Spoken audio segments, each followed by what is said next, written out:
This woman is 36-year-old Virginia McCullough, a woman who was the youngest of 5 siblings and lived with her parents John McCullough, age 71, and Lois McCullough, age 70. Unfortunately, she would come to the conclusion that she was feeling trapped by her parents and needed to be set free. So she did the unthinkable and unforgivable by murdering both of them in cold blood and living with the bodies for 4 years. Cheer up, at least you caught the bad guy. I've just woken up today and done my job. No. I know I don't seem Not a lot. 100% evil, but we all, yeah. I'm not going to comment on anything. It's not my job to comment on it, okay? Because I've got to be impartial with everything. So what happened? What went wrong for Virginia McCullough? It all started around 1988 when Virginia was first born. She was the youngest of 5 daughters and lived together with her parents over in Pump Hill, Chelmsford, in Essex, England. The sisters were all raised by their parents John McCullough and Lois McCullough. Eventually, as time went by, the older sisters would slowly move out one by one until it was just Virginia living with her parents. As her parents grew older, they began to develop several health issues. John was a 70-year-old retired business studies lecturer who had worked at Anglia Ruskin University and had hypertension, type 2 diabetes, hypercholesterolemia, and glaucoma, while his wife Lois McCullough had agoraphobia and traits of obsessive-compulsive disorder. Virginia had been living with her parents rent-free, and since they were old and sickly, she decided to deceive them for her own personal gain. She didn't generate any income and lied to her parents, claiming that she was studying to become an artist and that the career would be financially rewarding to the family and their future. She served as their caregiver and took care of their financial dealings, and in return her father gave her some money. But in reality, she ran up large credit card debts in her parents' name and made up excuses to her parents, claiming that they were scammed. She had racked up over £60,000 worth of debt, to be precise, and had forged letters in her parents' name in order to cover her tracks. She was often described as socially awkward and a compulsive liar by the rest of her sisters. Now in March 2019, that was when Virginia began concocting her plan to kill her parents. She slowly began accumulating a large amount of prescription drugs, and in May 2019 she bought a knife along with implements to crush and mix the medications. She had been previously using her father as a, quote, guinea pig to test the effects of the medications on him, and on the 17th of June 2019, she prepared a cocktail of high-dosage prescription drugs, all crushed and mixed into an alcoholic drink. John drank the full drink, which turned out to be a high enough dose that it was fatal. She woke up the next morning to find her father dead in his bed. However, her mother Lois didn't drink alcohol, so she didn't consume a fatal dose. Virginia was worried that her mum would discover what she had done, so she decided to kill her too. Unfortunately, she would have a much more brutal death than her husband, as Virginia approached her with a hammer and a knife while she laid in bed listening to the radio. Virginia then began to smash her with the hammer and stab her in the chest multiple times with a kitchen knife. At a later point in time, she said this to the police. When I was hitting her, it was like someone badly playing their xylophone. It was willy-nilly. After this, she drove down her local GP practice to seek treatment for a cut she had on her hand, which she sustained while stabbing her mum. Afterwards, she drove to a local supermarket to purchase disposable gloves and sleeping bags, using her father's credit card. She planned to use this to conceal their remains by creating a makeshift mausoleum consisting of breeze blocks and sleeping bags in her father's study downstairs, where his body was stored. She then wrapped up her mother's body in a sleeping bag and shoved it into a wardrobe upstairs. As time passed, she carried on living normally without a shred of remorse or care for the sins that she had just committed. 2 days later, on the 19th of June, Virginia posed as her mother in order to obtain a new credit card and PIN number, and then she used the card to purchase some clothes and jewelry. She then constructed a series of elaborate stories to explain her parents' absence to relatives and doctors alike, including that they were on long holidays, were unwell, or had retired and moved out of the area.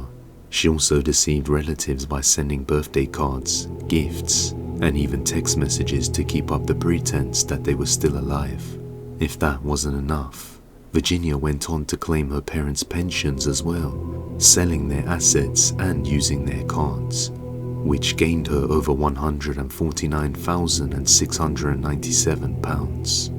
She then spent £21,193 on online gambling between 2019 and 2023.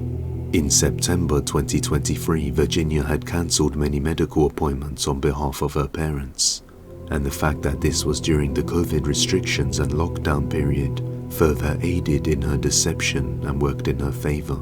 Unfortunately for her, John and Lois's GP would eventually grow concerned after the last few years of not attending appointments, and John failing to collect a regular prescription. He then contacted the safeguarding team at Essex County Council to raise concerns about the couple's welfare. The council subsequently contacted the Essex police to report the doctor's concerns on September the 13th of 2023, initially treating this as a missing persons investigation. The case then escalated after officers contacted Virginia and she told them her parents were travelling and would be returning in October. However, the officers grew suspicious of her constant stories and her parents' absence. It became apparent that nobody had physically seen them since 2019. On September the 15th of 2023, the police executed a search warrant at the McCullough property, breaking into the house from the front and back and searching the place. They were left utterly disturbed upon entering. It's fine.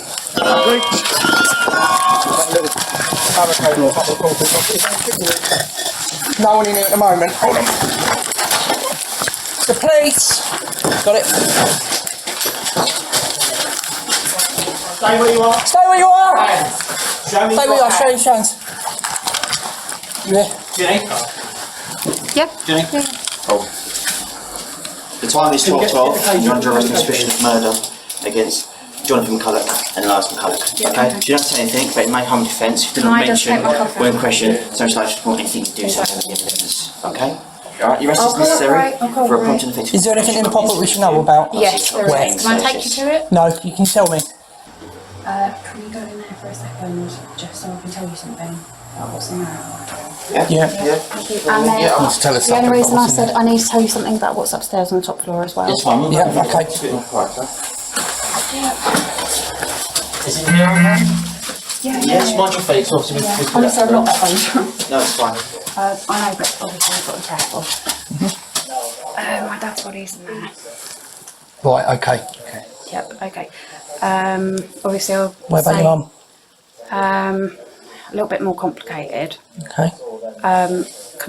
That's why I said, can I go upstairs and show you? Right, can you If explain wanna it to bring us, please? Because officers, we're trying to preserve this. It's now going to be seen, so we need to preserve this the best we can. So I don't want you to have you walking up there, all right? Because that's for your well-being as well as ours. Oh, no, up. Okay.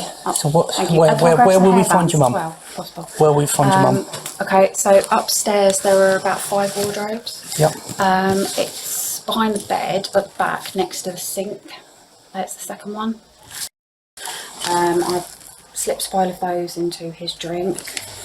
There were about 2 or 3 drinks that I brought downstairs. And yeah, they were basically, he didn't drink all of them. He only drank probably about half of 2. But yeah, when I went in the morning, this was before my mother. When I went in the morning, early hours, I got up about half an hour early, about 6 o'clock in the morning. Came in and he was gone. He was gone. Okay. It's It's up to you if you want to talk. yeah. But the thing is, purpose of your arrest. Purpose of your arrest is for a prompt, effective investigation, as well as by questioning you. We can't do that here. It needs to be done at a police station, all right?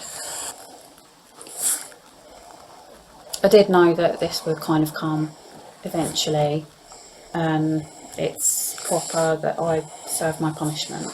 So Yeah.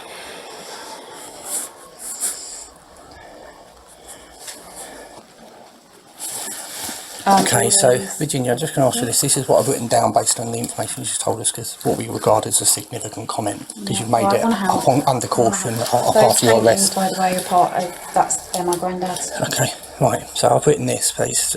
I, Virginia McCullough, have informed Police Constables 77329 Brown and 79387 Bowers after entering my house on Friday the 15th September 2023 that I murdered my father, John McCullough, who was stated was under a bed in the rear ground floor of the house, and my mother upstairs in a cupboard next to the sink. Wardrobe. Wardrobe. It's a double wardrobe. Right, okay, I've written Double cupboard. wardrobe. It's like 4 wardrobe doors, but it's the one nearest the sink. Double wardrobe.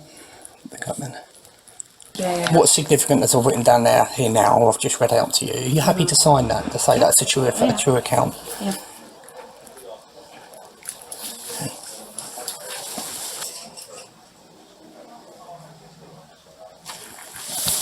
Cheer up, at least you caught the bad guy. I've just woken up today and done my job. No. I know I don't seem Not a lot, 100% evil, but we all, yeah, I'm not going to comment on anything. It's not my job to comment on it, okay? Because I've got to be impartial with everything, okay? So I'm not going to give any comment. No, well, I mean, I deserve to obviously get whatever's coming sentence-wise, because that's the right thing to do. And that might give me a bit of peace.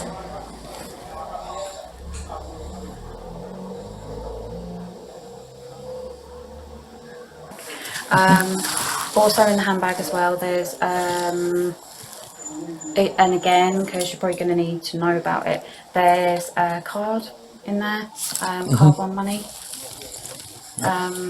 and that's a bank card where there's a lot of transactions that have taken place over the last few years. What? From money that pertains to my parents. After being arrested, she told officers to cheer up, at least they caught the bad guy. She then told them the location of the knife she had used as a murder weapon, along with the hammer, which still has blood on it.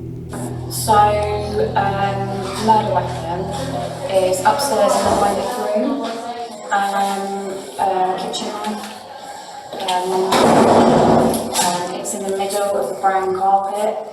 Against the wall, opposite the shelves, so there are 2 long white shelves, so opposite where that wall is, that's where the knife is. So next bit is very hard to talk about, that's probably the most grisly detail. So on the ground floor, underneath the stairs, there's a few like storage boxes and things.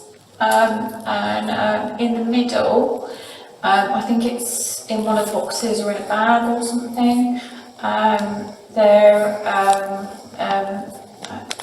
If you want me to shush after this, it's fine. But every bit helps. You will find forensic bits helpful. There's a hammer. I know, but I'm trying to help so you find everything. It's in the middle underneath the stairs. It will still have blood on it. It's rusted, but it will still have blood traces on it. So not cooperating is futile. Yeah. There's no point in not cooperating, there really isn't. And plus, apart from which anyway, I should take what I've done. That's the other side of the coin, I think. So, yeah. Virginia was charged with 2 counts of murder and appeared before magistrates on September the 18th, where she was remanded in custody.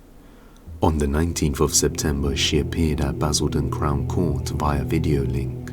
This went on for a while, all the way till March 1st of 2024, where she was set a trial date for October the 7th.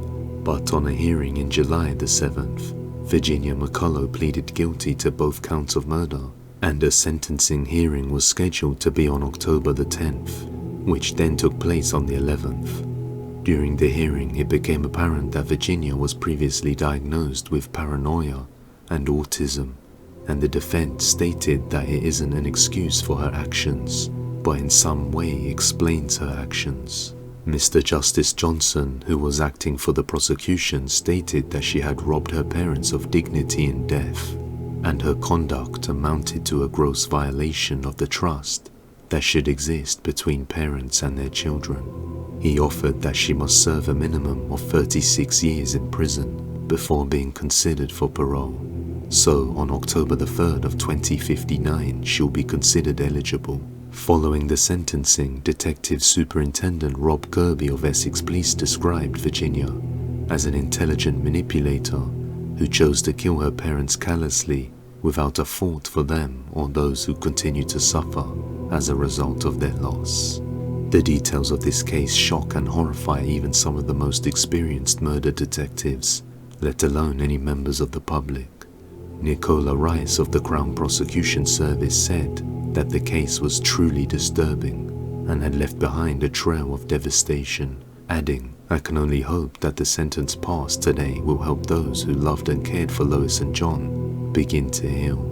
Later on, a joint statement was issued by the victims' family saying, "Our family has been left devastated and heartbroken at the deaths of our parents, who were taken from us so cruelly.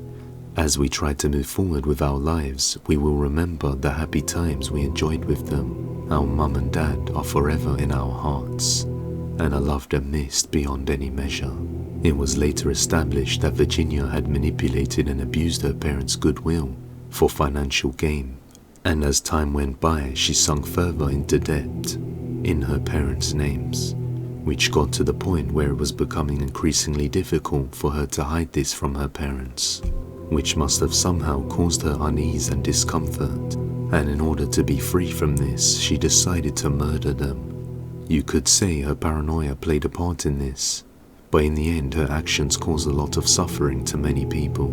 She was cold and callous as well as a compulsive liar with a twisted mind, which made this unspeakable murder a simple act for Virginia. This also applies to her living with the bodies for 4 years, without a shred of discomfort or emotional connection. The only thing she focused on was the continuous spending of her parents' finances, always seeking the next short-term pleasure she could find. It is incredibly sad to think that 2 people could go missing for over 4 years before anyone would raise alarm and grow concerned, especially since Virginia had 4 other sisters. How could none of them go and visit their parents over the time? But if you want to see the full detailed story about an innocent boy who became a mass murdering psychopathic incel, you're gonna wanna watch this video. Just trust me, you ain't seen a video like this. Just click the thumbnail on screen to watch this video now, and I'll see you over in the next one.